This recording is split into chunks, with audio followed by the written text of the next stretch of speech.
Today we are going to discuss the operation of transistor. The contents are like this. First we'll discuss the different types of the biasing, how the biasing is done for the transistor. Then we are going to see the operation of transistor, and at the last we will cover the different region of operation of the transistor. Let us see what is the transistor biasing. The biasing is nothing but application of the DC voltages to establish a fixed amount of the current and voltage.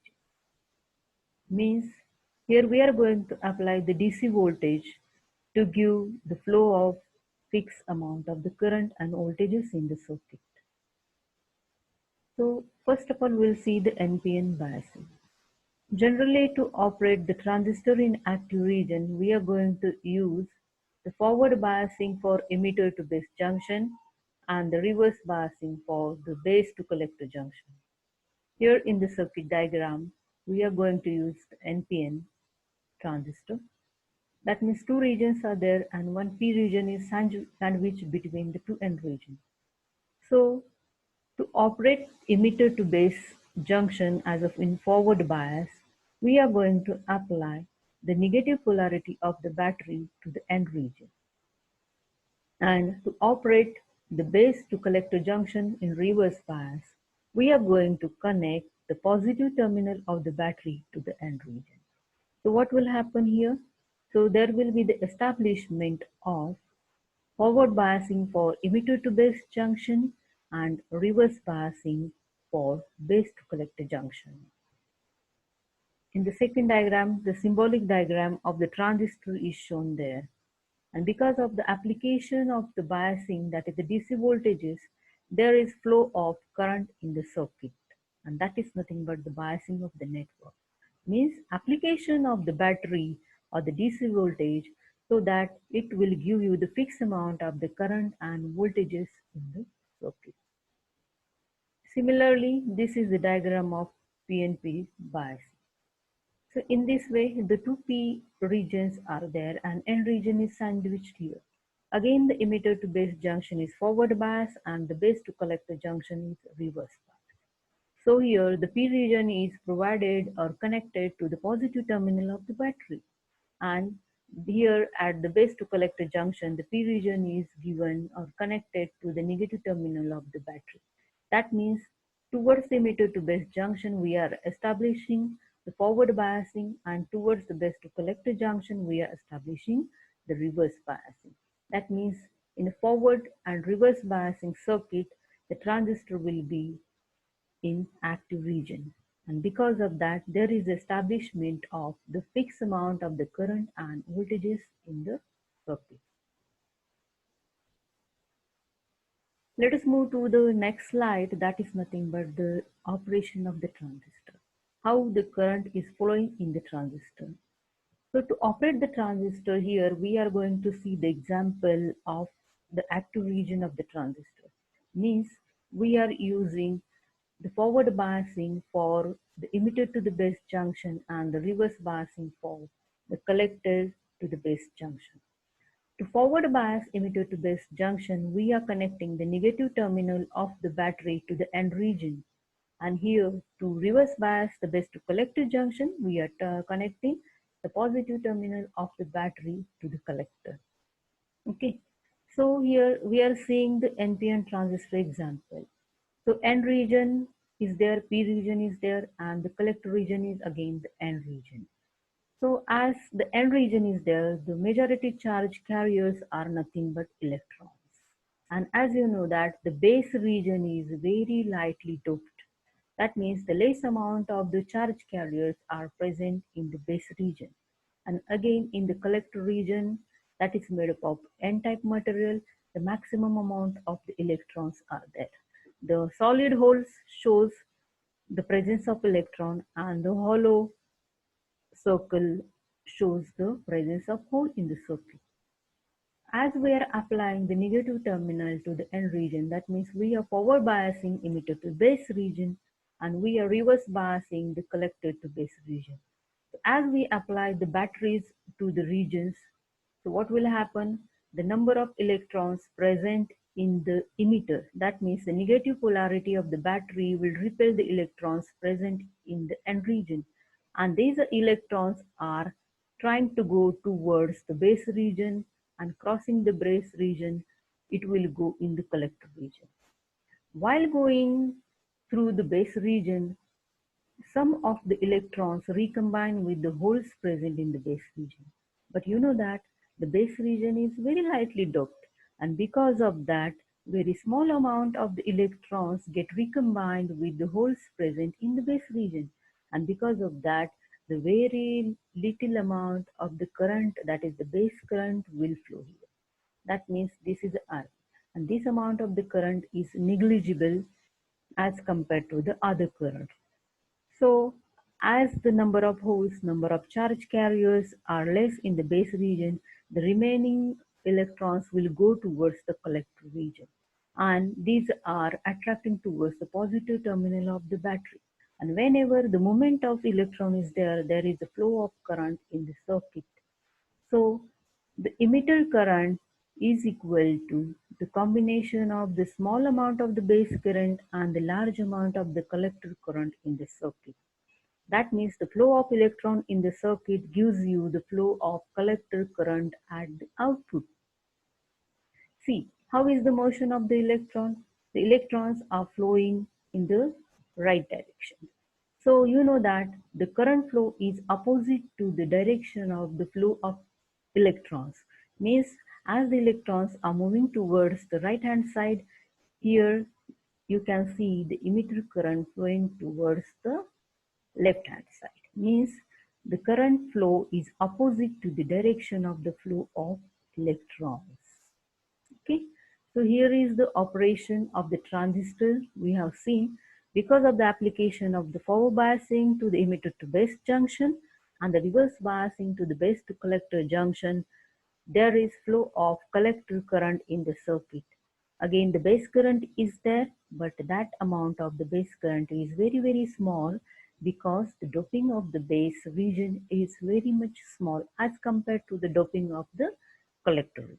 So the emitter current is the combination of the base current and the collector current.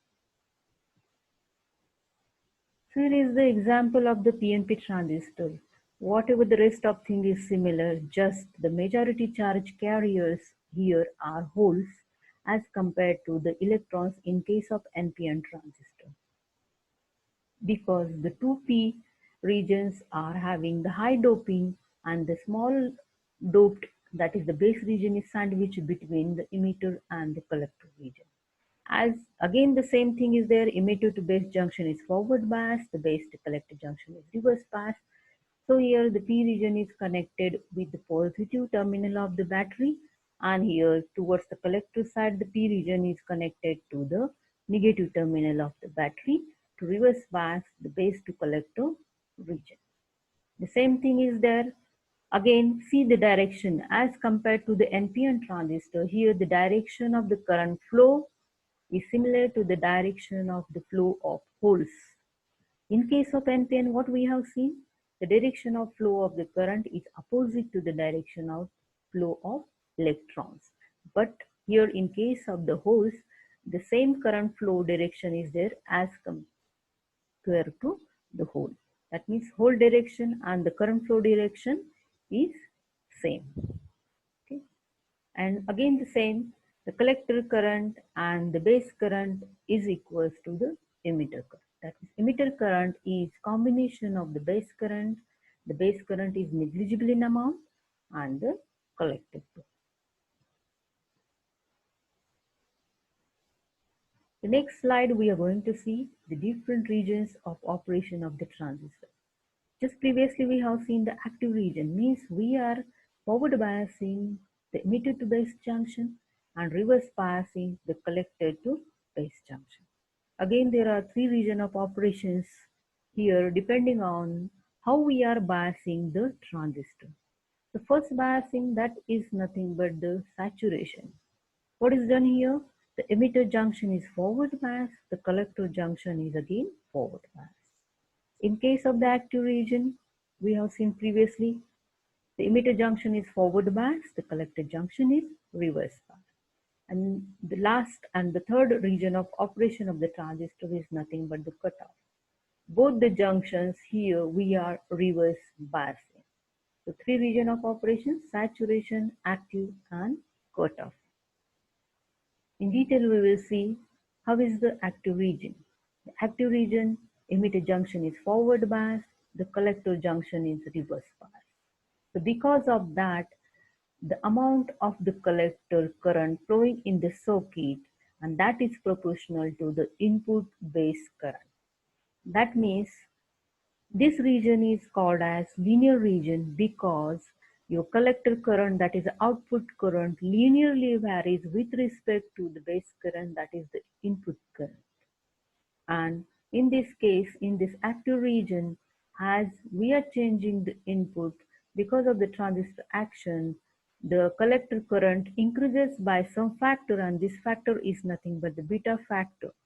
And in this way, the transistor acts as amplifier. Amplifier means what? When the signal strength is increased as compared to the previous one, the action we are calling it as amplification. Here, the collector current increases with the proportion of factor beta with respect to the base current. And in this way, the transistor acts as amplifier. The next region we are calling the saturation region. In saturation region, both the regions, both the junctions, emitter and the collector junctions, we are forward biasing. Because of that, in this way, what will happen? The transistor is acting as good as a closed switch. So here the IB max is flowing in the circuit. Because of that, we are getting the maximum collector current, and here the collector current gets constant. Means what? As we are increasing the value of the base current, no any change in the collector current is going to be constant. And in this way, the transistor acts as a closed switch. The collector and emitter terminal gets shorted, and because of that, the IC is ideally equivalent to the emitter current. The IC sat is given by VCC by RC, and the VCE, the voltage drop across the transistor, is given by VCE sat, or you know that, or you can call it that VNE, or ideally voltage drop across the transistor is equals to 0. Here the collector and emitter are shorted, and in this way the transistor is acting as a closed switch. And the next region is the cutoff region. In the cutoff region, you know that the IB value is equals to 0, and because of that IB value equals to 0, the IC, that the collector current, is equals to 0. But the small IC, that is ICE0, is flowing in the circuit. That is called as the leakage current, and this leakage current is because of the minority charge carriers present in the transistor. And because of that, I is again 0, and VCE cutoff is equals to VCC. Means when this transistor is ideally acting as open switch, means what? The whole amount of the VCC we applied at the collector region or the collector terminal, the whole amount of the voltage is available across the transistor. So VCE cutoff is equals to the maximum voltage we applied, that is nothing but the VCC. And in this way, we call it or call this transistor as open switch. That means the collector and emitter, both the terminals are open. That is open between emitter and collector region is present. So we call the transistor acting as open switch in the cutoff region. So in saturation region, transistor acts as closed switch, and in cutoff region, transistor acts as open switch. Only the transistor acts as amplifier, means the output current increases as proportion with the input current. In case of which region? In case of active region. So here the transistor characteristic is shown. The transistor characteristics means what? It's a plot between the current, output current IC, and the output voltage available across the transistor, that is VC. So again here in the characteristic, different region of operations are shown. Cutoff region and the middle region is the active region and the saturation region. Cutoff region we call here the IB current is equals to 0. And the saturation region here we call this as when your IB value increases great or greater than IB sat. And in between these 2 points, whatever the region is present, that is called as active region. Means your IB value is greater than 0, but it is less than the IB sat. In saturation region, transistor acts as a closed switch. In cutoff region, the transistor acts as open switch, and whatever the amplification process present in the transistor, that is in active region only. Mean whenever you are applying the emitter junction forward bias and the collector junction reverse bias.